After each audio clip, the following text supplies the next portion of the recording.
역사 속 인물을 내 뇌 맘대로 씹고 뜯고 맛보고 즐기는 역사 뇌피셜 그놈 7화 시작합니다. 자, 우리 재원쌤 유튜브 하시잖아요. 제가 봤는데 따님이 너무 귀여우시더라고요. 아, 제 딸이요? 네. 아유, 그 멘트가 기억나더라고요. 엄마 아빠 좀 조용히 하라 그래. 가족들한테도 이렇게 역사 이야기를 많이 하세요? 원래 아니면 콘텐츠라 이렇게 하는 거세요? 많이 하는 편이에요. 많이 하는 편이라 그 신혼여행 가서 그것 때문에 저도 얘기하셨죠. 네네 이혼할 뻔도 하고. 이거저거 설명 많이 해주는 설명 중이라고. 네네. 아니 근데 말 없는 남편보다는 그래도 이것저것 미주알 고주알 얘기하는 남편이 낫지 않을까요? 서미 씨 어때요? 와 근데 좀 잠깐 생각을 해봤거든요. 신혼여행 갔는데 어디 막 구경 다니고 여기 너무 좋다 오빠 나 여기 사진 찍어줘 하는데 이 건물은 말이야 이러면서 약간 엄청 짜증날 것 같은데. 보통은 감동을 주려고 하지 않나요? 저는 지식을 주려고 지식을 통해 감동. 쓸데없는 생각을 아이고 진짜. 근데 이제 그 따님이 나이가 어리다 보니까 벌써부터 좀 욕심내시는 것 같더라고요. 역사 교육을 제대로 시켜야 된다라는 욕심이 좀 있죠. 역사뿐만 아니라 인문학적인 소양을 갖추는 게 좋지 않을까 싶어서 이제 책도 큰 꿈이 있는 것 같다. 김봉건 훈장이 훈장이 딸 다연이 그렇게 키웠단 말이야. 그래서 수익이 엄청 나고 있을 거야.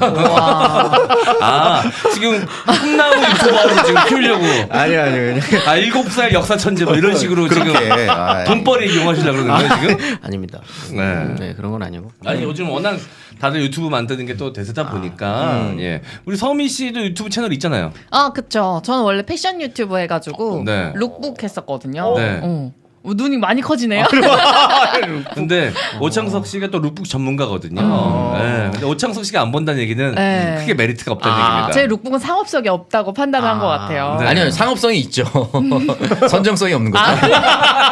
정확하게 얘기해야죠. 철저히 패션을 중심으로. 네. 사실 이게 맞죠. 그렇죠. 다만 나와 맞지 않을 뿐이에요. 믿고 쓰는 완벽 기초 피부 케어 솔루션 아이세라입니다. 당김없이 완벽 세정을 자랑하는 아이세라 클렌징 폼에 피부 속 노폐물 제거와 미백의 모공 관리까지 완벽한 아이세라 빙하 머드팩, 그리고 자기 전 놀라운 피테라의 비단결 피부 관리 아이세라 수면팩이면 더 이상 피부 기초 관리는 필요 없습니다. 어버이날, 스승의 날 등 선물의 계절 5월인데요. 이런 고급스러운 아이세라 선물 세트나 30% 할인의 소품까지 완벽한 퍼펙트 스킨케어 세트로 고마운 분들께 아름다움 전해보시면 좋을 것 같습니다. 빙하처럼 맑은 피부를 위한 아이세라는요. 검색창에 소노코스 검색하시거나 소노코스.net 또는 EJ몰에서도 구매가 가능합니다. 지금 어버이날 스승의 날 이벤트는 아니지만 선물 세트 드리면 좋겠다. 30% 할인한다 했는데 전 실제로 어머니한테 이거 갖다 드렸어요. 근데 엄마가 얘기하기를 수면팩이 진짜 좋다. 맞아요. 약간 나이가 들수록 제품을 바르면 다음날 바로 이렇게 어떤지 나한테 맞는지 안 맞는지 확 드러나거든요. 흡수가 바로바로 되니까. 근데 수면팩이 다음날 진짜 피부결이 너무 좋았대요. 촉촉하고. 맞아요. 많은 분들이 수면팩 쓰시고 사실 소노코스 아이세라의 가장 히트템 중에 하나가 이 수면팩이거든요. 맞아요. 소노코스 아이세라 믿고 쓰는 아이템입니다. 많은 구매 부탁드릴게요. 소노코스 아이세라였습니다. 자, 그러면 오늘의 본격적인 주제 이야기로 넘어가 보도록 하겠습니다. 자, 오늘은 좀 어떻게 보면 파장이 클 수도 있습니다. 하지만 우리에겐 느껴지지 않겠죠. 안 좋은 댓글은 다 날아가니까요. 하지만 물밑에서 파장이 클 수도 있습니다. 조금은 민감한 주제일 수도 있다는 생각도 좀 들어요. 주제 제목 말씀드리겠습니다. 박정희와 빨간 동네 형들이라는 아주 흥미로운 주제입니다. 박정희와 그 주변 인물들에 대한 이야기일 것 같은데 이 주제를 가져오신 이유는 뭔가요, 선생님? 박정희는 제가 책도 한번 쓴 적이 있어가지고. 제목이 뭐였죠? 그 제 공저로 같이 있는 것 구국의 중에 영웅 박정희 그때 한번 제목 뭔데요? 공저여도 알려주세요. 역사공작단이라는 그 이제 같이 저희가 하고 있는 공작단. 네네네. 거기에 박정희를 한번 다룬 적이 있어서. 근데 이제 그거 뭐 박정희 얘기도 하겠지만 박정희가 쿠데타를 일으켰을 때 흥미로운 사건이 하나 있어요. 북한에서 간첩이 한 명 내려옵니다. 근데 그분이 박정희의 동네 형이었어요. 네네네. 근데 그분을 잡아다가 사형시키는 일이 있었거든요. 동네 형이 간첩으로 내려왔다는 것도 신기한데 그걸 잡아서 박정희가 직접 사형. 시켜버렸었던 사건이 있는데 재판은 받았어요? 재판을 받습니다. 근데 이제 재판 뭐 뒤에 설명드릴게요. 네, 어떻게 알겠습니다. 죽는지. 네네네네. 아 알겠습니다. 친했던 동네 형이었나요? 아주 친했던 동료였습니다. 우리 가까운 사람이 종필이 너무 형이랑도 연관이 되는. 그렇죠. 네, 알겠습니다. 예, 흥미롭습니다. 자, 그러면 이야기 들어볼 텐데 저 요거 잠깐 물어보고 싶어요. 그 우리 프로파일러들도 박정희의 죽음에 대해서 한번 지금 분석해 보나요? 왜 자신의 부하, 그것도 아주 충직한 부하들한테 일종의 배신을 당하느냐? 사실은 근데 거꾸로면은 좀 보면 박정희가 배신을 한 것 같아요. 오히려 버린 것 같아요. 네. 그런 사람들과 그러니까 이인자를 오래 두지 않았죠. 그러니까 이인자에 대해 그러니까 이인자를 오래 두지 않고 대단히 그 쓰레기 양아치 같은 차지철이를 대타로 써서 힘 있는 이인자를 제어하는 일종의 심리적 기제를 박정희는 작동을 시킨 거다. 차지철도 아마 박정희가 죽지 않았으면 언젠가 팽 당했을 그렇죠. 거예요. 네. 네. 차지철이 저희 동네 출신이거든요. 네. 경기도 이천. 네. 그래서 박통이 거기 와서 막걸리 많이 드셨거든요. 네. 아 이천 생막걸리. 네. 그래서 저는 거기를 실제입니다. 거기에 그 양조장을 늘 우리 제가 지나다니는 데서 우리 아버지께서 그러셨죠. 여기가 박통이 한잔 하시던데요. 그때 살아 계셨던 거예요? 전 살아 있었죠. 죄송합니다. 그래서 살아 있었죠. 죽길 바래요. 살아 계셨던 거였든 뭐 적절한 표현이긴 뭐. 아주 적절합니다. 네. 근데 거기가 그 일종의 뭐라 그러나 성지 같은데 그 사람들한테 동네 어른들한테 그럴 수 있지. 예, 그 당시 왜냐면- 대통령이 왔으면 아니 어릴 때 그 어르신들이 특히 우리 아버지랑 아버지 친구분들도 무슨 뭐 특별한 날 양주 씨바스리갈 같은 거 사오면 야 이게 박통이 먹던 그 양주야 뭐 막걸리 먹으면서 야 이게 박통이 항상 안가에서 먹던 막걸리야 이런 얘기 달고 사셨어요 어르신들은. 그러니까 이제 차지철이 박정희 그 박통이 막걸리를 좋아하는 서민풍이라는 신화를 만들어내게 된 그 코스입니다. 그 양조장 네네. 거기 그러니까 경기적 이천의 그 양조장이 쌀이 좋으니까 네. 그런 얘기를 하면서 그런 얘기들 많이 했죠. 차지철이가 나쁜 놈이다. 네. 박통은 정치를 잘했는데 이 개새끼가 박통을 망가뜨렸다라고 하는 신화를 또 만들어내게 되는 것이 그게 차지철이 만드는 게 아니죠. 박통과 박통 주변에 있는 자들이 그와 같이 이제 그것이 지금까지 옮겨온 거죠. 그러니까 흔히 말하는 정치 잘한 박통 주변이 쓰레기들이 많고 뭐 이런 박정희는 무결점이어야 그렇죠. 하니까. 예, 그런 신화들 네. 이런 것들이 형성되게 된 계기들이 그 심리적 기제라는 거예요. 말하자면 자기는 굉장히 아주 영악하고 실리에 바를 거 우리 김 교수님 좀 이따 말씀해 주시길 그런 사람인데 대단히 큰 국의 영웅이 되게 된 계기도 그와 같은 형태 이인자를 적절히 제어하면서 나타나는 이런 어떤 심리적 기제를 일반 국민들한테 전파된 상황인 거죠. 알겠습니다. 김재규는 그러면 본인의 배신에 일단 분노했다. 그렇죠. 본인이 배신당한 것에. 근데 뭐 지금 재판에서는 뭐 본인이 이 민주주의를 위해서 정의를 위해서 한 것처럼 이야기하기도 했잖아요. 근데 그게 이것도 제가 한번 준비를 했었던 적이 있어가지고 보면은 방금 배 교수님 말씀해주신 것처럼 그런 느낌으로 쏜 것 같지는 않아요. 그렇죠. 왜냐하면 초기에 잡혔을 때 수사 기록이랑 뒤로 갈수록 수사하면 발언하는 게 달라져요. 뒤로 갈수록 이제 의미 부여를 하기 시작하는 그렇죠. 명분을 만들었구나. 처음에는 민주주의 이런 얘기 없습니다. 근데 이제 그 변호인단이 붙고 그때 이제 민변은 그때 있지는 않았지만 그런 활동을 하는 변호사분들이 강무순 변호사님 붙어서 이제 그걸 준 거죠. 네가 살 길은 민주화의 화신이 되어야 한다. 그러면서 뒤로 갈수록 자꾸 자기가 민주주의를 향해 쐈다라는 얘기를 덧붙이기 시작해요. 스스로 중독되는 겁니다. 스스로 명분에 중독되는. 근데 그 남산의 부장들 보면 이병헌이 그 김재규 역할이잖아요. 근데 처음부터 약간 민주주의의 그런 마음을 품고 있는 것처럼 표현되지 않아요? 그러기는 힘들어요. 왜냐 그 사람이 살아온 삶이 유신의 심장이 박정희라면 한 간 정도는 돼요. 같은 장기 중에 하나. 간 정도는 되는 분이고 유신 때문이야.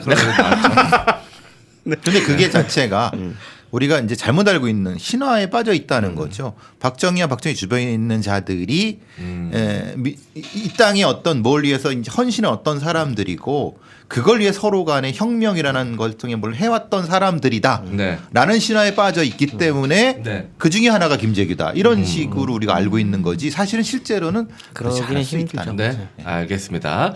자, 박정희 하면 일단 이 권력욕, 그렇죠. 굉장히 욕망이 굉장히 강했던 사람으로 저는 여겨지거든요. 뜨거운 사람이고요.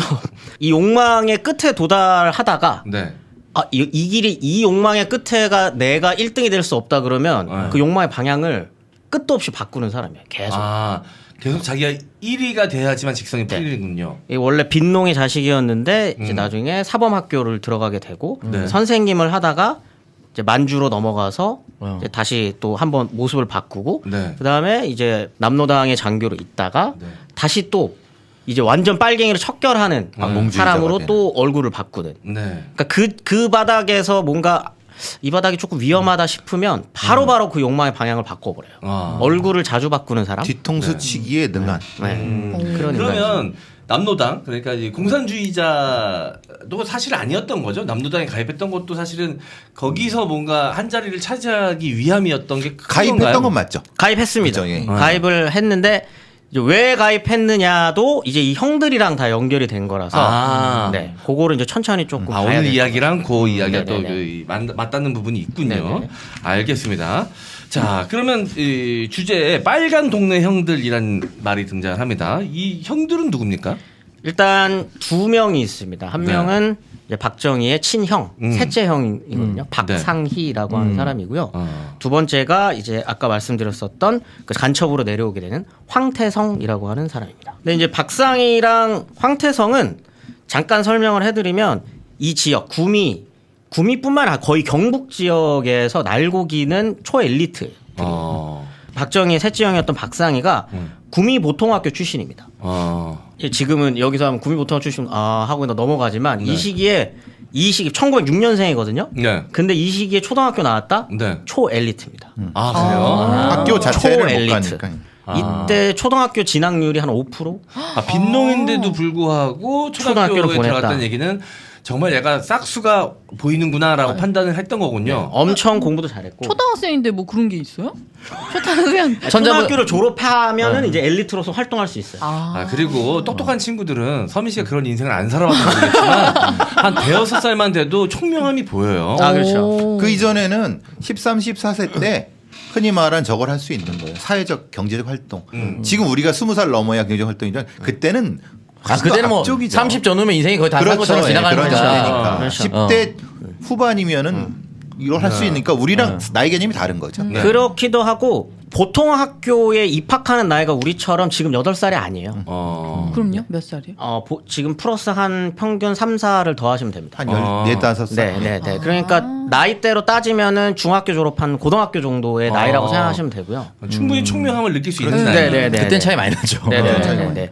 그러다 보니까 이분이 졸업을 하고 난 다음부터는 이 지역의 엘리트로서 엄청난 활동을 하시는 분이었어요. 이미 그냥 지역 엘리트가 아니고 이때부터 이제 빨간물이 조금 드셔서 사회주의에 사회주의자 겸 독립운동 활동을 하는 사람으로 이 바닥에서 이제 소문이 난 사람이었습니다. 네. 대부분은 우리가 사회주의에 대해서 오해를 하는데 20년대에 30년, 20년대 30년대에 지식인의 총합니다. 사회주의라는 게. 왜냐하면 그때는 지식이라는 것 자체에 우익 지식 뭐 이런 개념 자체보다는 선진 지식의 사회주의라는 개념입니다. 네. 그렇기 때문에 여기서 생각하는 사회주의랑 그때의 사회주의자는 완전 다르죠. 지적인 차원이 있는. 그럼 그때는 사회주의가 나쁘다고 판단을 안 했던 거예요? 그럼요. 그런 개념 자체가 없었어요. 지금도 사실 뭐 선과 악으로 나눌 수는 그럼요. 없어요. 그냥 실패한 이념 뭐 이 정도로 이제 판단되어지는 거지. 근데 우리나라는 이제 워낙 반공 교육을 많이 받아서 지식인들이 심취해 있던 사상들입니다. 많은 지식인들이. 그러니까 상당히 이러고에선 이런 좀 지역에 있는 사람들도 굉장히 선모하는 이런 부분들이었기 때문에 우리가 상상하는 건 다르죠. 그럼 어떻게 보면 그냥 배울 학문 중에 하나 정도라고 볼 수 있는 거죠? 선진 사상 정도? 네. 그러니까 이 독립운동 하셨던 분들 중에 이제 민족주의 계열이 있고 사회주의 계열이 있지 않습니까? 네. 그리고 사회주의는 방금 말씀하신 것처럼 독립운동의 한 방안이에요. 수단이기도 하는 거죠. 네. 그렇기 때문에 뭐 이 시기에는 그렇게 생각하실 거는 아니다. 그렇죠. 네. 근데 이분이 어느 정도 끝발이 있으셨냐면 일단 이 지역의 청년 동맹에 위원장 네. 이런 것도 하시고 신간회라고 좌우합작을 한창 이제 했었던 거기에 이지역 지부장까지 하셨던 분이기 때문에 하여튼 이 지역에서는 날고 기는 사람이었습니다. 박상이라고 하는 사람은. 근데 박상이 못지않게 날고 기는 사람이 이제 황태성이었는데 이분은 거의 끝판왕, 이 지역의 끝판왕. 끝판왕. 박상희보다도 똑똑했군요. 네, 왜냐하면 이분은 고보까지 나옵니다. 경성 제1고보. 뭐라고 설명드려야 되나? 지금 서울대 박사 학위 하고 오신 분이에요. 서울대 네. 사범대 네. 박사. 박사학위 하고 오신 정도. 분이라고 예. 생각하시면 돼요. 그냥 초 엘리트. 이 당시로 이때 당시로 따지면. 네. 근데 경성 제1고고에 있다가 일본인 교장한테 항거를 해가지고 그만두세요 중간에. 네.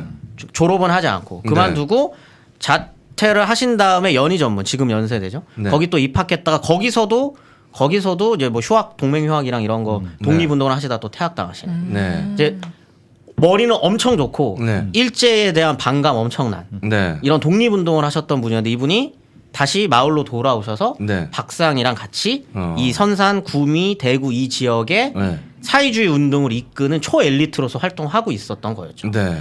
근데 이 시기에 대구가 별명이 있어요. 네. 그게 뭐냐면 그 동양의 모스크바라고. 네. 이 시기는 아시아에서 네. 사회주의가 가장 활발하게 논의되고 있는 공간이 대구입니다. 지금과는 완전히 완전히 반대입니다. 네. 그래서 약간 완전히. 문화 충격이네. 제가 지금 알고 있는 대구에 대한 이미지랑 너무 네. 다르니까. 지금 이제 보수의 심장이라고 불리는데 이때만 해도 동양의 모스크바. 1920년대만 해도 1940년대까지도요. 까지도 해방 이후까지도요. 어떻게 갑자기 이렇게 근데 그게 급변하지? 가능했던 거는 저랑 같이 연구한 사람들이 만주에 이주한 사회주의자들이 많은 거예요. 네. 왜 그랬냐? 너무 탄압을 받아갖고 대구 주변에 있던 사람을 집단으로 옮겨갔다는 거예요. 그만큼 대구 지역이라는 데가 사회주의의 거의 총화 정도 됐다는 것이죠. 대구는 아무튼 엄청난 빨간 도시였습니다. 이 시기에. 네. 근데 그 빨간 지역에 뭐 지금도 빨간색이긴 합니다. 그렇구나. 색은 그대로 이제 그대로군요.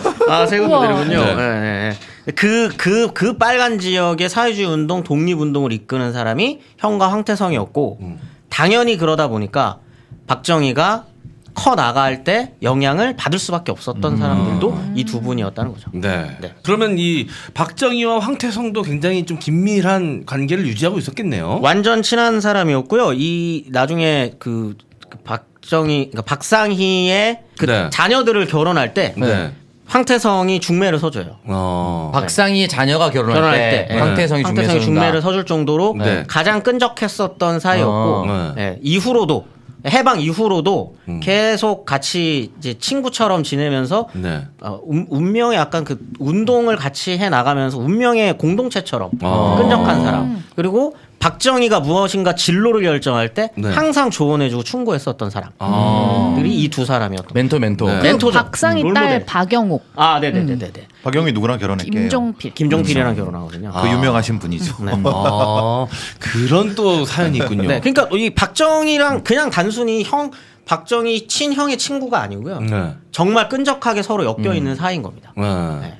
근데 이제 박정희랑 박상희랑 나이 차이가 많이 나요. 네. 11살 차이거든요. 네. 박정희가 회고했었던 어린 시절을 보면은 아버지에 대한 영향은 거의 없어요.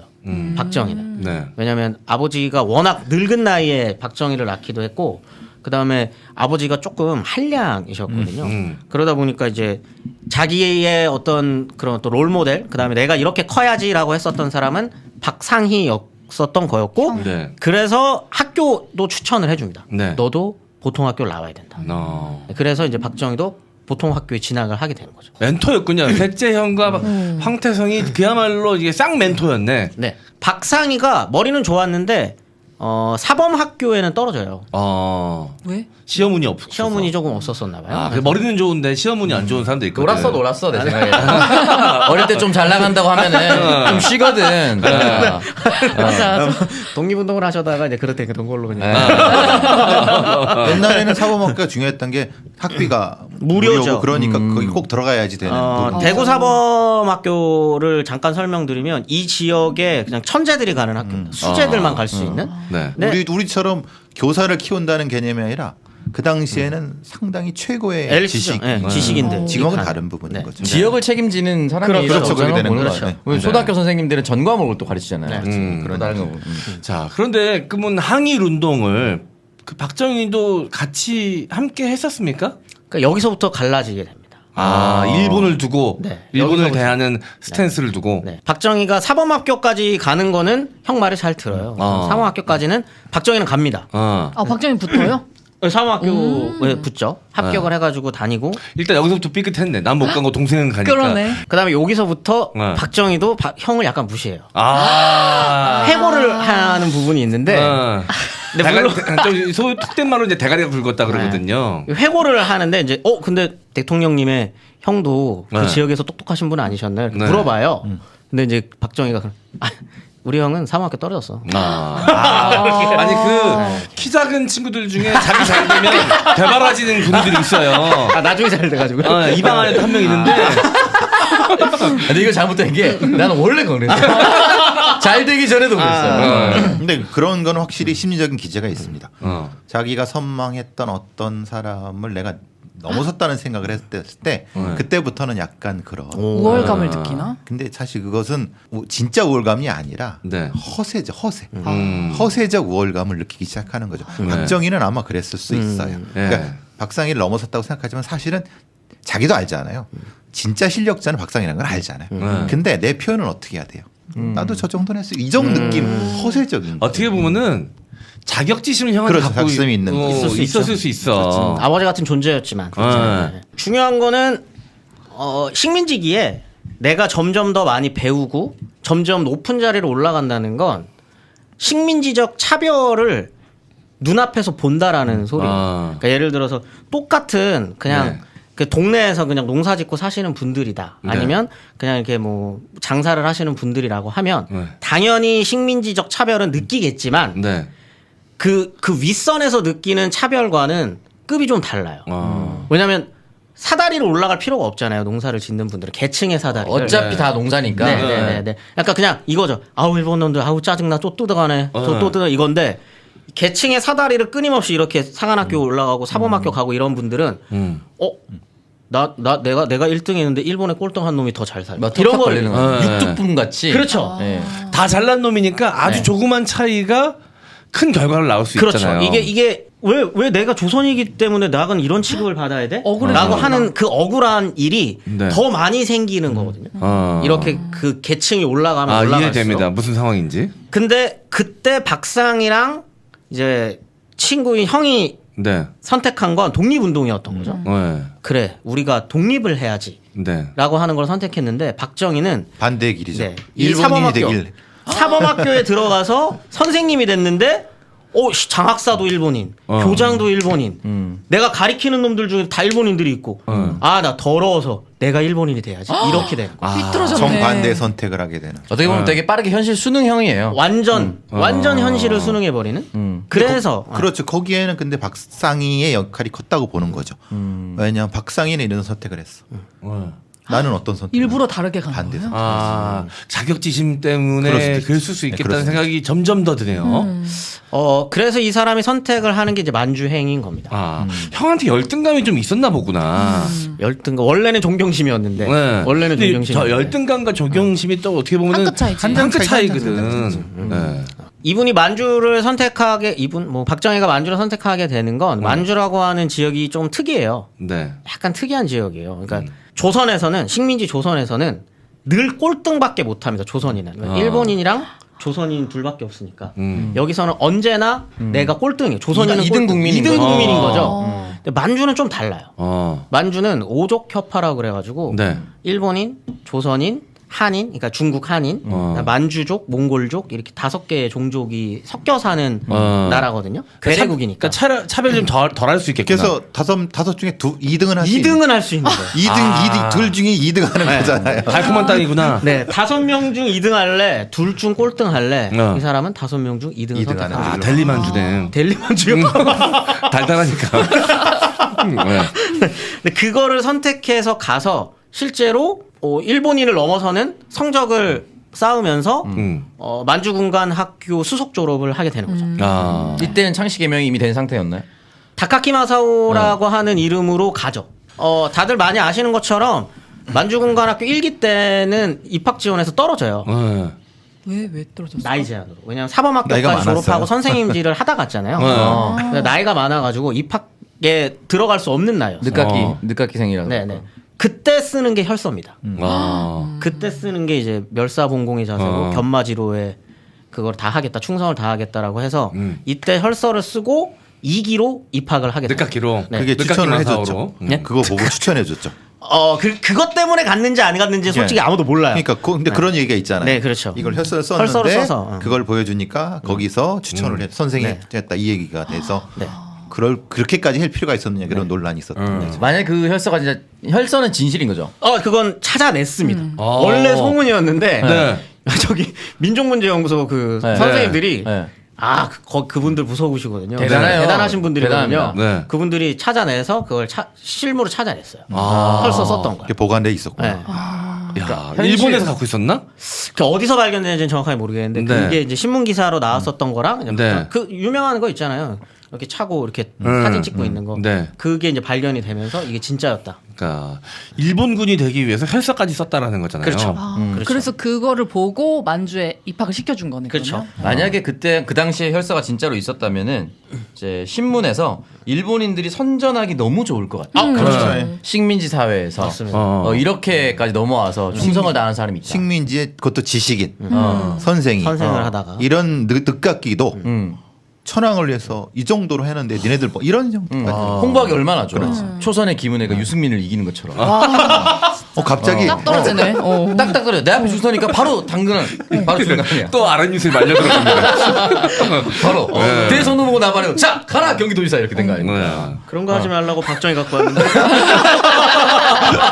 거기도 서주시네요.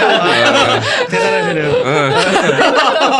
근데 이제 만주 군관학교에서 수석으로 졸업을 한 거에 만족을 못해요. 이분은 만족을 못하고 네. 진짜 일본인이 되고 싶으셨던 모양이에요. 한 번 더 하죠. 네. 한 번 더 한 게 아니라 이 수석 차석까지 애들 중에 선택을 해가 선택권을 줘요.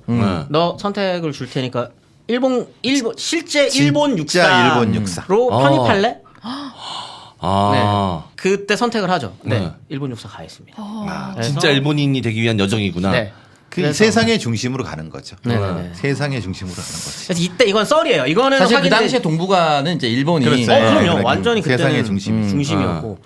이때 또 하나의 썰이 이건 진짜 썰이에요. 아직 확인된 바는 네. 아니에요. 그 한 번 이름을 더 바꿨다. 네. 오카모토 미노루. 미노루. 네.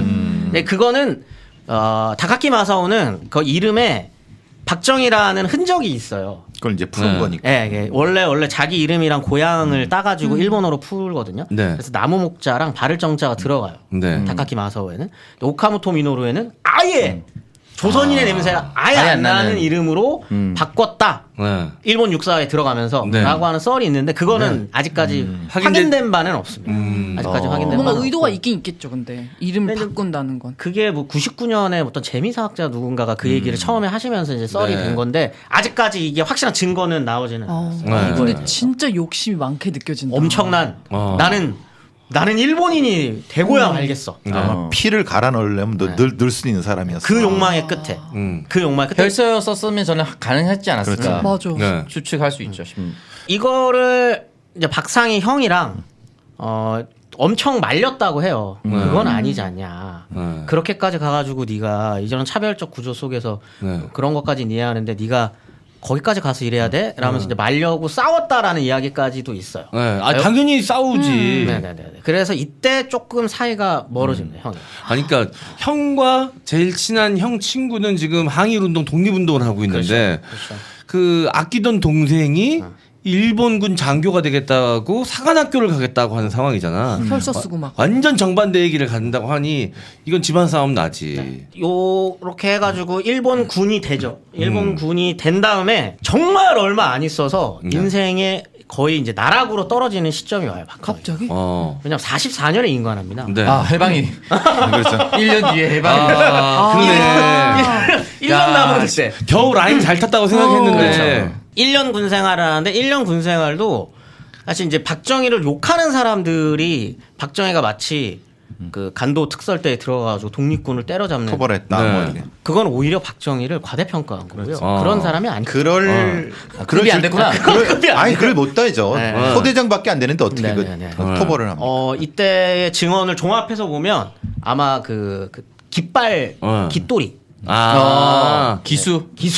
깃돌이. 기 관리 네. 장교 아. 단기 관리하는 그 정도 아마 인물이었을 것이다. 이게 그렇게 막 큰 인물은 아닌 거죠? 전투 참여의 경험도 없고. 왜냐하면 실제로 가서 이 뒤에 있는 잡일을 하는 네. 사람으로 한 거지 사실. 어쨌든 근데 독립군 토벌하는 그 부대에 소속은 된 거지. 소속은 됐었죠. 아. 그 소속이 되어 있었고 실전 나가고 싶었겠죠. 본인은 왜냐하면 그래야지 진급도 빨리 되고 전공을 세울 수 있으니. 근데 이제 이미 눈에 뵈는 게 없는 게 자기 형이 그리고 엄청 따랐던 형 친구가 독립운동을 하고 있는데 독립군 부대를 토벌하는데 거기에 몸을 담는다? 자기는 근데 자기는 일본이라 생각하지 않았을까요? 스스로 세뇌를 해서 약간 그렇죠. 초기 리플리 같이 그러니까, 맞아. 나는 원래부터 니혼이었던 거야. 맞아. 네. 그럼 이거는 약간 정신적으로 문제가 있는 거 아니에요? 아니 정신적으로 스스로를 일본으로 생각하는 거지. 이건 어떻게 보면 좀 더 전형적인 이야기일 그렇지. 수도 있는 그렇게 게 되는 거지. 원래 자기가 이렇게 전향한 사람들이 더 목매고 열심히 맞아. 하거든. 막 왜냐면 인정받아야 보여주려고 되니까 하고. 보여줘야 되고. 오히려 미국 같은 데서도 흑인들을 가장 많이 때려잡은 게 약간 흑인 피가 섞여 있는 사람이래요. 진짜. 나를 증명하려고. 나는 흑인이 아니다 난 흑인이야. 증명하려고. 이게 똑같은 거죠. 우리 저 허니어머는 독립운동을 제일 많이 때려잡은 게 비슷한 조선인들이었잖아요. 그래서 그들이 같이 또 뒤에 네. 해방에 그렇게 묵지가 된 것도 그런 거고. 네. 네. 1년 군 생활하고 해방이 딱 됐는데 네. 흥미로운 여기서 기록들이 막 섞여요. 그게 네. 뭐냐면 이 사람이 독립군으로 활동했다라는 네. 광복군 출신이다 박정희가 네. 라고 하는 이상한 소문들이 돌기 시작해요. 이미지 세탁하는 거 아니에요? 근데 이거를 조사를 해봤더니 실제 네. 광복군 소속이었어요. 그건 뭐예요? 이중이에요? 박정희가. 이게 뭐냐면 이게 되게 웃긴 건데 이게 뭐냐면 아주 흥미로운 뭐죠? 거예요. 자 이제 만주에 있었던 만주군이었었던 조선인들이 있잖아요. 박정희만 있었던 게 아닙니다. 네. 만주군 출신은 엄청 많았어요. 네. 근데 이 사람들이 8월 15일 날 해방 이후로 조선으로 들어와야 되잖아요. 네. 조선 사람들이니까. 어. 근데 일본 애들은 신경 안 써주는 거죠. 이제 조선 출신들은 자기네들은 일본으로 빨리 가야 되는데 그냥 패전했으니까 네. 가니까 얘네들이 자기네들끼리 네. 만주군이었었던 장교들 자기네들끼리 이 중국 그 지역을 담배 피고 술 먹어서 막 돌아다니는 거예요.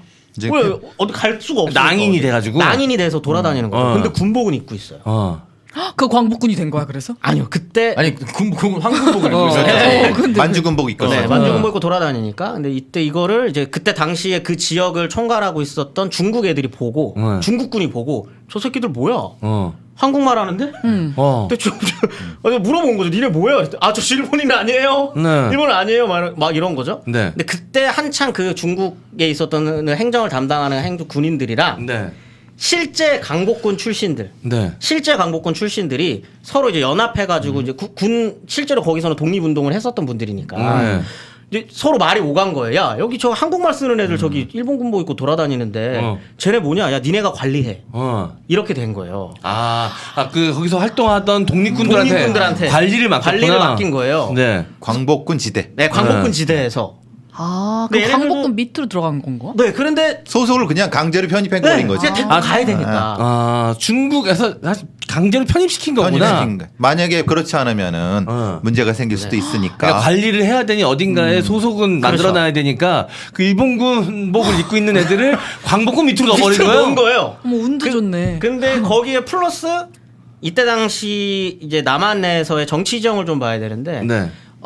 광복군은 그러니까 정식 임시정부기는 했지만 네. 임시정부긴 했지만 임시정부뿐만 아니라 다른 데에서도 군 활동하시던 분들이 되게 많았고 네. 사실 임시정부 출신들은 독립당 한국 독립당이라 그래가지고 네. 김구. 네, 이 하나의 정치 세력이었어요. 네.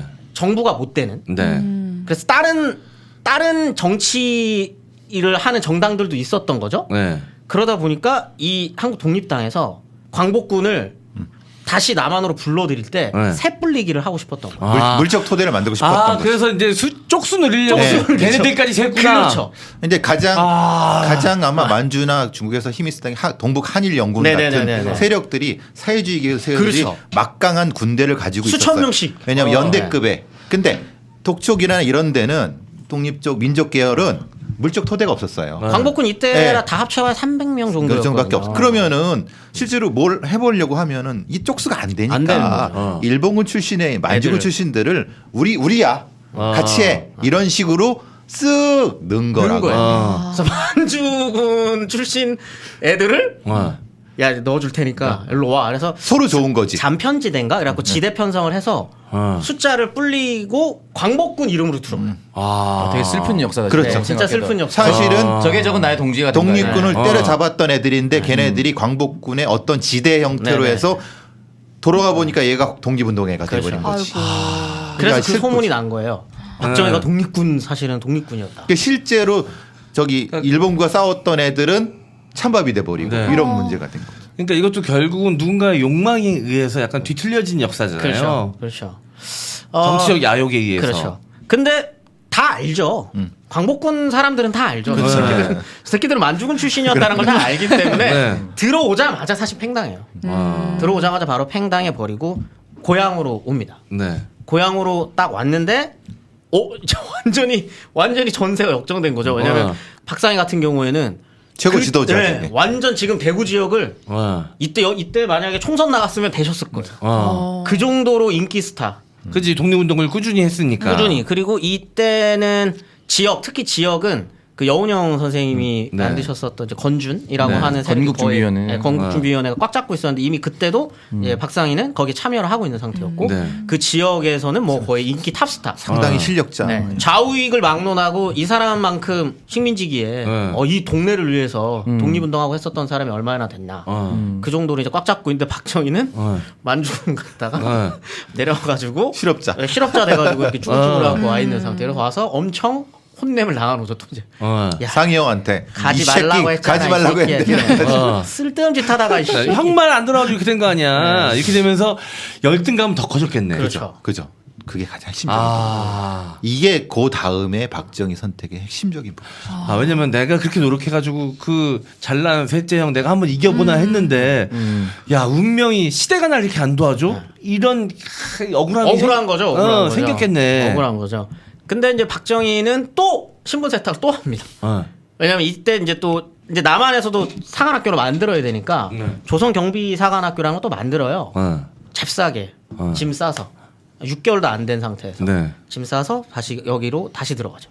그게 다시 국방경비대의 그렇죠. 모태죠. 국방경비대 그러니까 육군 사관학교에 전신이 되는 학교로 네. 들어가서 그래서 아마 박정희를 보통 육사 2기로 보거든요. 네. 2기로 들어가서 다시 군인의 길을 걷게 됩니다. 그때 당시에 일본 육사 출신이 많았나요? 일본 육사 출신은 초 엘리트이기 때문에 네. 많이 없죠. 많이 없어. 손에 꼽힙니다. 네. 그리고 이때 만들어졌었던 인맥들이 네. 박정희 계속 죽을 때까지 끌어주고 서로 빨아주고 끌어주고 하는 이제 인맥이 되는 거고 네. 많이 없죠. 많이 없죠. 근데 그들이 그 뒤에 국군의 수뇌부를 형성. 그렇죠. 그게 비극이지. 네. 네. 이제 남한 사회에서는 다시 군인이 된 거예요. 네. 박정희는. 네. 근데 이때 이제 비극적인 일이 벌어지게 되는 겁니다. 네. 이게 이제 박상희 형이었었던 박상희가 이때 당시 대구 지역에 있었던 그 항쟁 때 총에 맞아 죽는 일이 10일 10월 9월 10월 이때 그 네. 대구 뭐 누구는 이제 대구 폭동이라고 부르기도 하고 뭐 네. 대구 항쟁이라고도 부르고 우리가 부르기는 10월 항쟁 10월 1일 날 했던 10일 대구 폭동, 대구 항쟁 뭐 이렇게 표현하는데 굉장히 컸던 거죠. 아까 말씀드렸었던 것처럼 대구는 이 시기까지도 동양의 모스크바예요. 이 사회주의 세력들이 꽉 장악하고 있었던 곳이었는데 네. 잘 아시다시피 1945년, 46년, 47년 이때는 이제 한국 사회가 냉전의 소용돌이에 완전히 빨려가지고 좌우위기로 나눠서 서로 네. 총질을 하던 네. 그 시절입니다. 그러니까 이제 대구가 중심이 돼서 한 거를 시작한 거죠. 좌익에서. 거기에 거의 수장격이었었던 분이 박상희였고 네. 이때 총에 맞아서 죽게 된 거죠. 제일 잘 보이는 사람 먼저 그때는 뭐 서로 죽이고 난리도 아니었으니까. 미군이 직접 토벌을 네. 들어와서 이렇게 됐던 부분. 사실 이때 당시 해방 이후에 친일 청산이 확실하게 됐으면 그치. 사실 박정희는 군인이 우리나라 군인이 될 수 됐죠. 될 수가 없는 없었어요. 구조죠. 네. 근데 이제 미 군정 뭐 이렇게 되면서 좌우익의 대립이 벌어지면서 친일청산보다는 좌익과 우익의 대립으로 넘어가면서 친일청산은 제대로 되지 못했던 점 이게 많이 아쉬운 부분이네요. 그리고 이 시기를 좀 정확하게 인지를 해야 되는 게 뭐냐면 이게 박정희의 선택의 가장 결정적인 이유거든요. 네. 그게 뭐냐면 우리는 결과를 알잖아요. 네. 1948년에 이승만이 네. 장악을 해서 단독정부가 단독정부가 수립돼서 우익 중심의 사회가 네. 됐다라고 하는 결과를 알아서 그런 거지. 네. 1946년, 47년 이 시점은 누가 이길지 아무도 모르는 시점. 아, 알 수 없었던 시기. 아무도 알 수 없는. 그냥 배팅해야 되는 시기구나. 누구라도 네. 누구라도 과감하게 배팅을 하지 않으면 살아남을 수 없어요. 네. 서로 죽고 죽이 테러하고 막 서로 네. 죽고 죽이 이런 상황이었기 때문에 나는 그럼 엘리트로서 어디에 배팅을 해야 되는지를 명확하게 해야 되는 시점이었던 거죠. 네. 이때 박정희는 굉장히 개인의 인생에서는 슬기로운 판단을 합니다. 네. 양쪽에 다 되는 거죠. 다 돼요? 그게 돼요? 정답 안철수. 아랫입술 또 들어갑니다.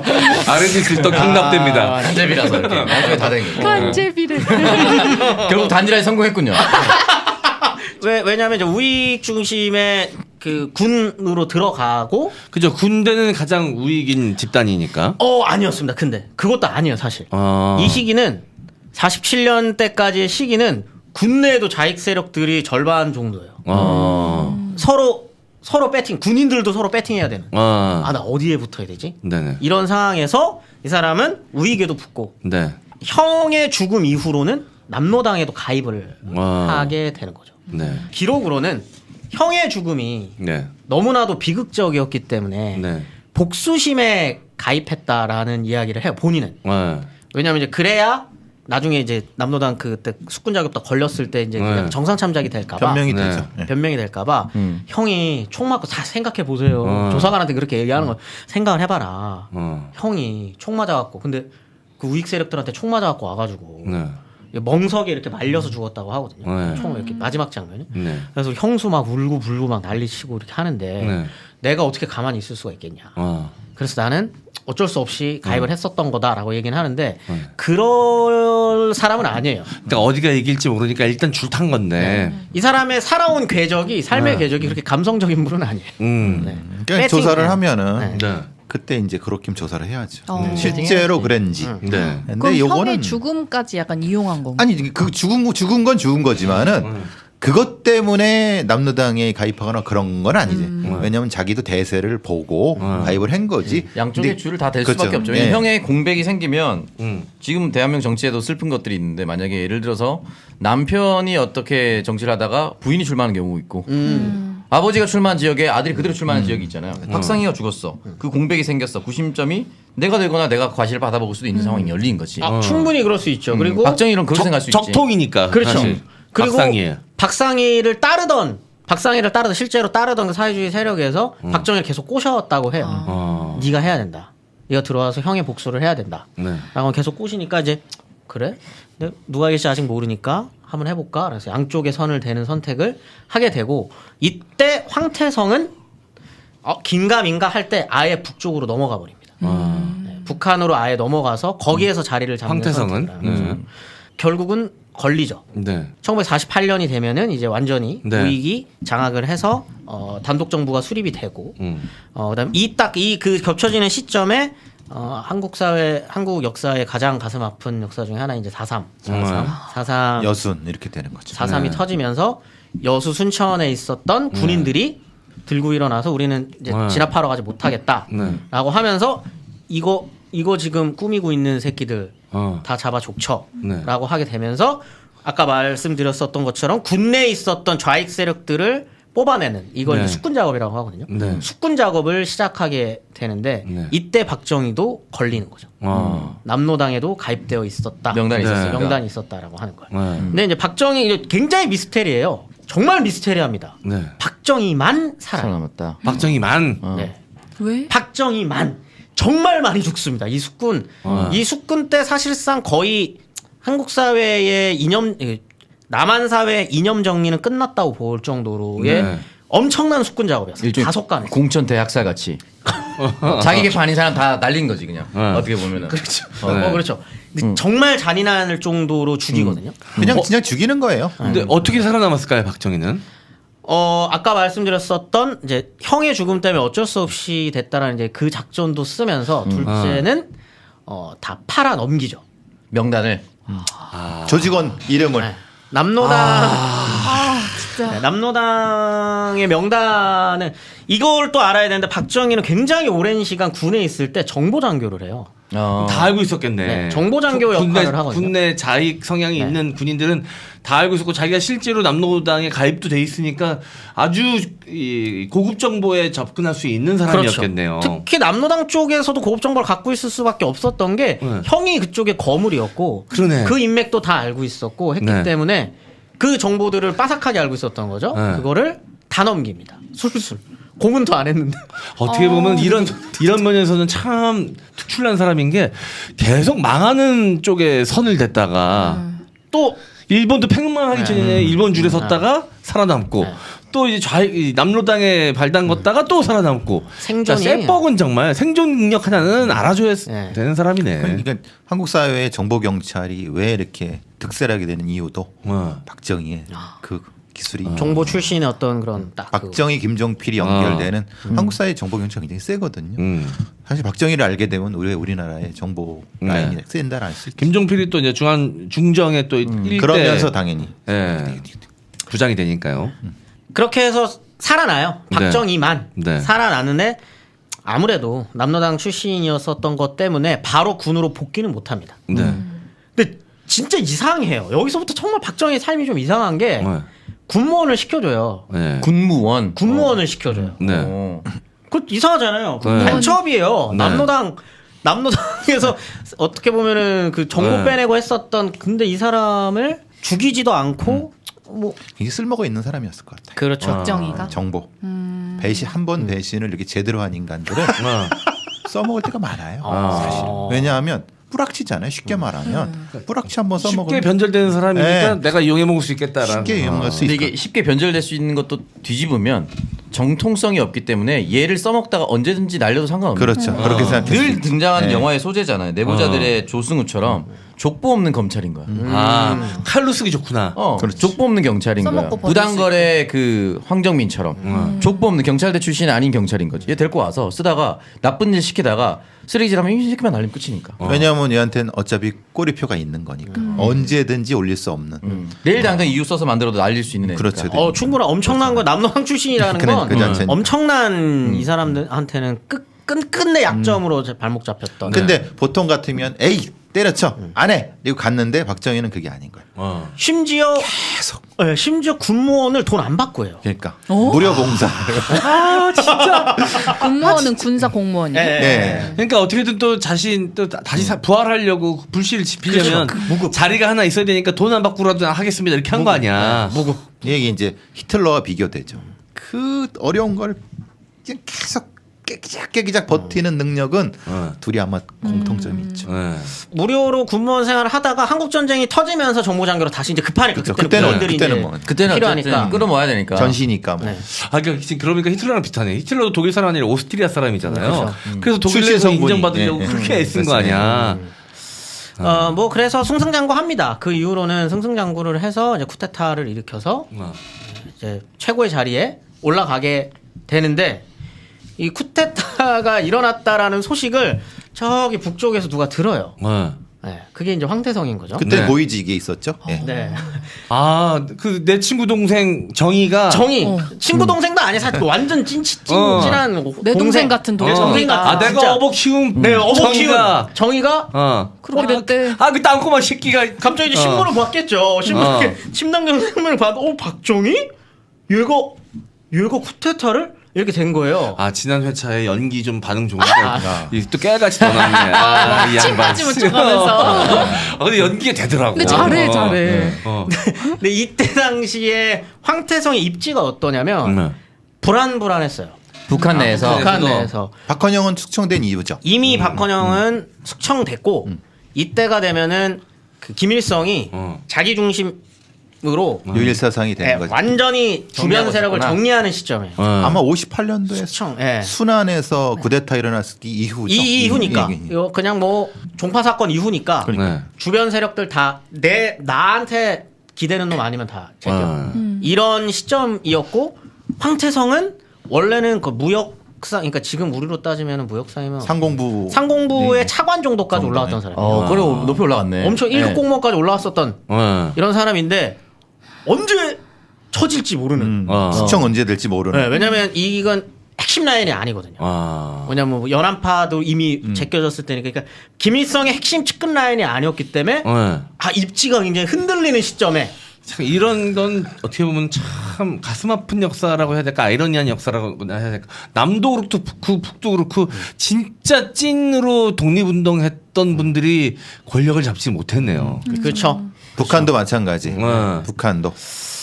그래서 오히려 찐으로 독립운동했던 분들이 안위를 걱정해야 되는. 그렇죠. 그래서 황태성이 신문을 보고 과감하게 김일성을 설득을 합니다. 배팅을 하는 거죠. 내 동생이라니까. 얘 내 동생이에요. 내가 감아오겠다. 내가 감아온다. 나를 밀사로 보내달라. 내가 쿠데타에서 정권을 잡았는데 동영이 형이 북한에 있었던 거야. 그래서 창석이 내가 키웠잖아. 나 내려간다고. 내려가서 금방 설득하고 온다고. 그리고 창석이를 몰랐던 거지. 나 청와대 들어오는 순간부터 팔 하나 씻잖아. 100m 걸으면 팔 하나 자르고 살려줄게. 100m 걸으면 양팔 자르고. 이동형은 이미 죽은 목숨이었던 거지 사실은. 근데 사실 내가 밀사를 벌써 내려오고 만든 거야. 근데 아마 황태성 머릿속에는 가면 될 거라고 확신했을 거예요. 믿었구나. 옛날 박정희가 머릿속에 있었겠지. 그렇죠. 십몇 년을 못 본 거잖아요. 지금. 추억이 미화됐구나. 네, 그러다 보니까 내가 내려가서 하면 우리 통일이다. 이빨이 먹힐 거라고 생각했구나. 근데 애매한 건 당시에 그 오히려 쿠데타의 성격에 대해서 논쟁이 분명히 있잖아. 그렇죠. 왜냐 이때 국제 정세를 알아야 돼요. 그러니까. 또. 이 시기는 군부 쿠데타가 유행이던 시절이에요. 1950년대 후반부터 1960년대 초중반까지는 전 세계가 군 쿠데타의 시대입니다. 이집트 나세르부터 해가지고 막 엄청난 군부 쿠데타의 세력. 근데 군부 쿠데타가 터지면 미국이 항상 조사를 들어가거든요. 뭐냐 이게 사회주의 세력의 군 쿠데타냐 아니면 친미 쿠데타냐. 이걸 항상 조사를 하는데 미국도 조사를 해요. 애매해 이게. 근데 실기 남노당 출신이야. 남노당 출신이잖아요. 그러니까 미국이 너무 긴가민가한 거예요. 이게 씨바 사회주의 쿠데타야 아니면 이게 친미 쿠데타야 뭐야. 그러니까 믿을 수가 없었던 거구나. 믿을 수가 없는 거죠. 박정희를. 성격이 애매한 상태인 거예요. 황태성도 마찬가지인 거죠. 주변에 실제로 사회주의 쿠데타가 막 부지기수로 터지고 있는 시점에서 남한에서도 그게 터졌는데 그 남노당 출신이었던 상위 동생이 쿠데타야. 이건 사회주의 쿠데타지. 내 동생 청이가 드디어 10년 동안 이 역시 참아서 결국은 사회주의 쿠데타를 해내는구나. 다시 돌아왔구나. 일성이 형 제가 내려갑니다. 가면은 우리 이거 통일입니다. 조카 통일 됩니다. 하고 딱 내려오는 거죠. 그렇게 해서 임진강을 헤엄쳐서 건너서 먼저 찾는 게 김종필을 찾기 시작해요. 직접 못 만나니까. 합정에 직접 못 만나니까 김종필을 찾고 그다음에 이제 박상희의 부인 분을 찾기 간첩이 중정 부장을 찾아가요. 그렇지. 제발로 들어가는군요. 왜냐면 자기는 밀사예요 지금. 밀사고. 자기는 밀사예요 밀사. 자기는 밀사고. 60년 되니까 가능한 일이에요. 그렇죠. 밀사고 그다음에 친구 가장 친한 친구의 와이프 아직 살아 있고 거기에 사위가 지금 중정 부장이고 동네 자기가 소개시켜줬고. 네, 자기 소개시켜. 가는 거지. 가서 이제 그 박상희 부인한테 종필이 좀 빨리 불러라. 빨리 종필이 데리고 와라. 빨리 박정희 정이 만나야 된다. 차이필을 미룹니다. 계속. 만남을 차이필이 미루기 쎄하다. 당연하죠. 박정희는 기수가 날아왔고.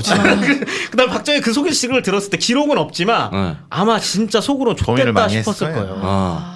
안 그래도 지금 내가 입지가 지금 불안한데 미국한테 의심받고 있는데 얘 만났다 걸리면 좆된다 지금. 완전히 끝장이다. 그래서 절대 재밌는데 이 이야기. 절대 안 만날 거다. 절대 안 만날 거다. 근데 반대파한테 빌미를 줄 수도 있으니까. 그렇죠. 그래서 김종필한테도 이제 계속 안 만난다 나는. 김종필도 나 중정 부장이요. 나 안 형님 나도 안 됩니다. 그래서 자기랑 마이프를 소개시켜준 사람인데. 그래도 지금 1, 2인자잖아요. 쿠데타 1, 2인자인데 죽어도 만나기 싫다. 그럼 친형 같은 사람은 그냥 그렇게 손절한 거예요? 그래서 아니 사람을 오창석이 선전하는 거 보면 우리 알 수 있지. 오창석이 같았으면 죽었어. 만나자는 얘기 들려오자마자 찾아서 죽였지. 근데 음식 되게 좋게. 독을 넣어서. 아니 다 먹이고 나서 죽였어. 어쨌든 그래서 이제 어떻게 됩니까? 당연히 군을 보냅니다. 아 결국 고민 끝에 안 되겠다. 얘를 확실하게 처리하지 않으면 내가 위험하다라고 판단을 내렸군요. 박정희가 군을 보낸 거예요? 뭐 그런 기록은 안 남아있지만 당연한 거겠죠. 근데 이제 당연한 애매하게 거겠죠. 뭐 경찰을 보내는 것도 아니고 친위 세력을 보낸 거지. 네, 경찰 보내면 이야기가 새어나갈 수 이상해지지 이게 이상해지지. 어. 그러니까 사실은 그러면은 이거는 다른 건데 자기 친이 직접 애들을 보낸 거잖아. 무섭다. 그래서 한동훈 보낸 거지. 그렇지. 윤석열이 한동훈 보낸 거지. 조선 제일검이니까. 네. 그런가요? 아니 그러니까 자기 딱 가장 입을 막을 수 있는 가장 신뢰할 수 있는. 그래서 군법 회의에 이제 회부가 돼요. 아 일반법이 아니라 군법. 군법 회의에 회부가 돼서 군검찰이 수사를 합니다. 아, 근데 이때도 이 황 씨는 네. 정신을 못 차리는. 불러와 임마 빨리 이 새끼 니들이 내가 사태 파악을 못하는구나. 내가 저 박정희 새끼야 형이라니까 빨리 불러와. 진짜로 믿었나 보다 박정희를. 믿을 수밖에 없죠. 믿을 수밖에 없고 자기 기억 마지막은 꼬꼬마였었던 거였어서. 나랑 좀 달라. 동영이 난 아직도 믿지 않거든. 항상 경계하는데 아무도 믿으면 안 돼. 둘이서 술 먹자면 그렇게 안 넣어. 근데 박정희의 의중이었는지 뭔지는 모르겠는데 바로 죽이지는 않아요. 계속 그 사형 집행을 미뤄요. 그래서 이제 왜냐면 계속 항소를 합니다 이 사람이. 전략을 바꿔가지고 김일성이 직접 보낸 밀사고 지금 니네 쿠데타 수장이랑 만나가지고 외교 활동하러 온 거야. 라고 이제 항소를 걸어버려요. 그래서 함부로는 못 죽입니다. 네. 근데 언론을 엄청 통제하죠 박정희가. 네. 이 사실을 그 누구도 알아서는 안 된다. 언론은 막 통제를 해서 61년에 내려왔는데 2년 동안 사람들이 잘 몰랐어요. 이 사람이 내려왔다는 걸 모릅니다. 또 옛날이니까 또 통제도 됐겠네. 그래서 역사에 잘 안 알려져 있구나. 네. 근데 이거를 어떻게 들었는지 네. 63년에 대선이 있거든요. 네. 이제 박정희가 군을 전역을 하고 자기가 전역을 하고 대통령이 되려고 대선을 치러 63년에 네. 반대편이 윤보선 씨였거든요. 네. 윤보선 캠프에 이 소식이 전해져요. 이거는 황태성 미국 잡혀있다. 쪽이 흘렸다는 얘기가 있어요. 아, 그래요? 왜냐하면 사실은 좀 견제시키려고 하는 부분이 있었습니다. 미국 입장에서는 박정희가 아직까지도 못 믿었거든. 맞아요. 확실하게 가르마를 타는 거죠. 그렇죠. 네. 윤보선이 이 소식을 딱 전에 듣고 이거만큼 호재가 어딨어? 이거만큼 호재가 어떻게 이 새끼 빨갱이고 빨갱이들이 북한에서 밀사 보내가지고 서로 쿵짝거리 하고 있다라고 하는 걸 그것도 친한 형이. 네. 이거를 선거 그 도구로 홍보 도구로 활용을 합니다. 색깔론이네. 색깔론. 그래서 초기 네. 63년 이 박정희 초기에는 빨갱이다라고 하면은 민주당이 아니고 공화당. 박정희는 남로당 출신의 공산주의자고 이 공산주의자를 설득하기 위해 북한에서 밀사가 왔다. 완전 왁구가 완전히 딱딱 맞아떨어지지. 떨어지는 거잖아요. 그래서 이거를 극복하려고 박정희가 반공, 레드 컴플렉스 이게 그냥 머릿속에 아예 박혀버리는 거예요. 나의 어떻게 보는 치부니까 네. 이거를 감추기 위해서 내가 더 반공을 부르짖어야 되는구나라고 확실하게 이때부터 딱 생각을 하게 되는구나. 황태성이 문제가 아니죠. 박상희가 문제인 거지. 형도 사실. 그러니까 황태성으로 유발되는 박상희가 부각되는 게 문제인 거지. 친형이 그렇지. 대구 지역에서 제일 국가대표 사회주의자였으니까. 그게 가장 큰 문제였어요. 그래서 황태성을 죽여요? 어떻게 해요? 가까스로 63년 선거 때 박정희가 이겨요. 이기고 난 다음에 이틀 있다 사형 집행을 해버립니다. 됐으면 좀 그냥 그치. 놔두지 그냥. 되려고 죽이는 것도 아니고 되고 나서 죽여요? 왜냐, 되고 아까 난 다음에 말씀드렸으니까. 통치를 해야 되니까 확실한 게 보여주기가 필요했구나. 미국한테 보여줄 것도 있어. 것도 있고 이제 이거를 나의 정체성은 반공에 있다라고 하는 걸 세상 사람들한테 알려야 되는 것도 있었고 이제 앞으로 나는 빨갱이는 다 죽일 거야라고 하는 시그널을 주는 것도 있었던 거죠. 근데 선거 전에 죽이긴 쉽지 않았을 거예요. 미군이 정보를 윤보선 캠프에 흘렸다라고 가정을 한다면 선거 전에 사람을 죽이는 사람을 대통령 뽑을 수 없습니다. 캠프하면 끝이야. 그건 굉장히 위험 부담이 크죠. 그건 아예 불가능한. 선거 전에 죽일 수는 없어요. 그러니까 선거 끝나자마자 난 미국으로 확실하게 가르마 타고 나한테 이렇게 공격 오는 거 다 끊어내겠다는 선언이 되는 거죠.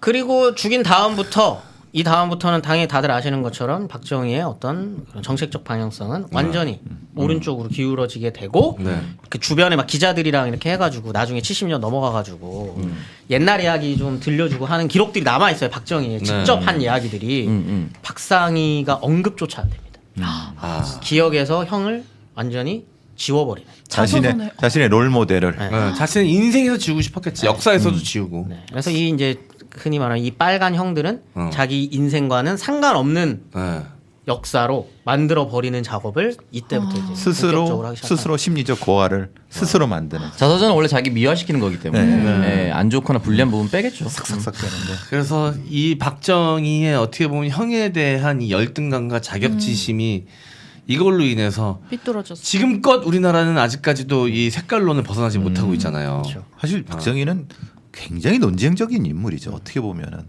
그러니까 스스로의 사상도 자기 스스로의 사상도 잘 모를 수도 있어요. 그러니까 굉장히 성공지향적인 목표지향적인 인간은 확실한 것 같아요. 근데 가장 최선의 선택을 했나? 근데 운도 많이 작용한 것 같기도 하고. 운 많이 작용했죠. 그지. 그리고 뭐 경제적으로 부흥을 일으켰다고 하는데 이때는 누가 대통령이 돼도 우리나라는 경제적으로 부흥할 수밖에 없는 또 시기이기도 했잖아요. 사실 국민들이 잘한 거죠. 그렇죠. 네, 그러니까. 국민들이 잘한 거고 박정희의 뭐 유무능을 떠나가지고 그거를 잘 긁은 사람이긴 했죠. 국민들은 준비가 되어 있었고 잘 살고 싶은 준비가 되어 있었고 무엇이든 희생할 준비가 되어 있었고 어떻게 해서든지 나라를 부강하게 만들고 싶은 밥 한 끼 먹고 싶은 이런 거를 긁는 거죠. 잘 이용했구나. 성공할 수 있어. 성공시켜줄게. 근데 그 긁기 위해서 너무 많은 피를 흘렸잖아요. 그럼요. 네, 엄청난 미국과 일본의 빨대를 잘 꽂았었고 그 사이에. 근데 이제 고속도로는 영원한 논쟁이긴 하지만 어쨌든 그 당시에 있었던 건 사실이고. 경부고속도로가 문제였었던 건 사람들이 고속도로를 놓는 게 문제였다라고 항상 생각을 하는데 그 당시에도 그게 논쟁이 되진 않아요. 근데 당시를 보면은 왜 그곳이 부산이어야 되느냐로 논쟁인 거죠. 그다음에 고속도로를 지어야 된다라고 하는 것 때문에 이제 거의 이제 차관 비용으로 들어가니까 미국도 의견서를 계속 내거든요. 미국에서 돈을 빌려주는 주체가 미국이니까 미국 말도 들어야 되잖아요. 그러니까 미국에서 보내는 보고서에는 이게 꼭 서울에서 부산 간의 걸로 놓으라는 소리는 안 해요. 거의 다 이 종횡을 아우르는 그걸로 짜야 된다라는 보고서들이 되게 많거든요. 근데 이제 박정희는 그 돈 싹 모아서 서울에서 부산까지 하나로 간다. 뭐 일본과의 교육 때문에 경부를 쏜 건가? 그렇죠. 왜냐하면 무역이 들어갈 때 미국 거쳐 일본에서 부산으로 들어올 때 가장 그게 최단거리기도 했고 기본적으로 60년대의 공업 중심을 그쪽으로 두고 개발이 들어가니까 울산, 포항, 부산, 창원 이쪽 중심으로 개발이 들어가서 아예 그냥 거점을 거기다 놓고 몰빵을 시켜버리는 거죠. 그렇게 될 수밖에 없었던 상황이. 자기가 또 나고 자란 또 동네이기도 하고. 그래서 어른들한테 얘기를 들어보면은 이제 막 고속도로나 어쨌든 결과적으로 고속도로를 잘 깔았다라고 인정이 돼버렸으니까 이거는 진보에서도 계속 얘기하는 거예요. 지난 대선 때도 김현종 통상교섭본부장이 나왔잖아요. 박정희 고속도로, 김대중의 인터넷 고속도로, 문재인 대통령의 우장군 고속도로 이제 이어간다 이렇게 얘기를 했는데 국민들 입장에서는 그런 거죠. 경제 성장이 된 시기가 박정희 재임 기간이었어요. 박정희 혼자 했다가 아니라 박정희 재임 기간 동안 국민들이 말씀하셨듯이 준비가 돼 있었죠. 이병철, 정주영 다 이때 미친 듯이 뛰어다니면서 외국에서 이제 차관 끌어와서 본인이 조선소 만들고 다 날아다녔죠. 그리고 결과적으로 죽었을 쯤부터 80년대 대한민국이 조금 중흥했잖아요, 솔직히. 그러다 보니까 이 사람에 대한 향수가 짙어질 수밖에 없고 이게 나의 자부심이 된 거예요. 박정희를 얘기하지만 사실 나의 자부심이야. 내 인생의 자부심이야. 다 망했었던 쓰레기 같은 나라를 영국에서 얘기했었던 쓰레기통에서 장미꽃이 피는 것과 같다 하는 것에서 장미꽃을 피웠거든. 그러니까 박정희라는 인물은 나의 인생에 너무 투영을 많이 했어. 그래서 박정희를 건드리지 못하게 만드는 것 같아요, 어른들이. 사실 박상희에 대한 문제 제기의 심리적인 박정희의 심리적인 부분이 사실은 사회주의하고도 연관이 되는 거는 60년대까지도 북한이 더 경제적으로는 잘 살았어요. 그러니까 실제로는 사실 자기 머릿속에도 박상희의 사회주의가 머리에 남아 있을 수 있는데 형이 숭배했던 사회주의 국가 북한이 자기보다 더 잘 살아. 그럼 어떻게 해야 돼? 박정희 선택에서 이겨야지. 극복. 무슨 수를 써 극복해야 돼. 그런 심리적인 것도 작용했을 거라고. 그래서 박정희식의 어떤 철학관이 나타나게 된 근본적인 계기도 박상희와 관련된 여러 가지 어린 시절의 기억이라든가 자신의 일종의 형을 대성하는 투쟁 이런 것도 사실 심리적으로 해석해 보여야 될 여지가 많이 있는 거죠. 네. 아마 70년대 초반까지도 북한이 그랬고 저 예전에 그거 들었어요. 의료보험. 남북한 적십자 회담을 하는데 나와서 북한 대표가 나와서 우리 북한 주민들은 병원 갈 때 돈 안 낸다. 그거 듣고 씨발 우리도 의료보험한다. 맞아요. 실제입니다. 실제로 그렇게 생긴 거예요. 네, 그렇죠. 그러니까 거기에 자극을 많이 받은 거예요. 그냥 경쟁해야 발전이 있다 정도로 받아들이는 거죠.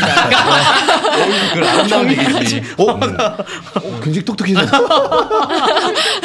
좋겠다 그 정도 소리만 해도 들어가지고 계속 듣다가. 알겠습니다. 아, 오늘 굉장히 흥미롭고 재밌는 이야기였고 또 한편으로는 굉장히 가슴 아픈 그렇죠. 대한민국의 이런 어두운 측면의 역사의 시작을 본 거, 근현대사의 현대사의 또 시작점을 또 본 거가 마주한 것 같은 느낌도 들고 여러 가지 감정이 듭니다. 아주 흥미로운 시간이었고요. 저희는 또 마무리하고 다음 주에 8화로 돌아오도록 하겠습니다. 자, 감사합니다. 다음 주에 만나요. 감사합니다.